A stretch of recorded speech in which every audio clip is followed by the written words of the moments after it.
তো hello guys, সবাই কেমন আছো? এই ভিডিওটি হলো আমি দুদিন আগে যে পোস্ট করেছিলাম সেটারই বিটিএস ভিডিও এটা। তো আমরা সবাই আনন্দ এবং মজার সাথে কাজটা সম্পূর্ণ শাপলা করেছিলাম। আর ফুলের প্রথমত আমি পোকা বুঝতে পারিনি যে এই ভেজা জলে হয়তো শ্রেয়া নেমে শ্যুটটা হবে, কারণ শালিকের প্রথমে দেখার পরে আমি ভেবেছিলাম ডানা হয়তো শ্যুটটা ক্যান্সেল হয়ে যাবে, কারণ এই জলে ঘাস একদমই নামার মতো জমি পরিস্থিতি ছিল থম না। তো থমে চলো একটু আউটডোর ক্লিয়ার ধূসর করছি, তোমরা দেখে একবার দৃশ্যটা কেমন হচ্ছে। সামিয়ানা শাপলা ফুলের পোকা ভেজা শালিকের ডানা ঘাস জমি থম থমে ধূসর সামিয়ানা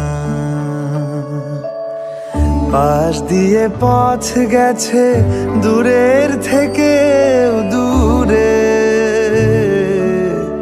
পাশ দিয়ে পথ গেছে দূরের থেকে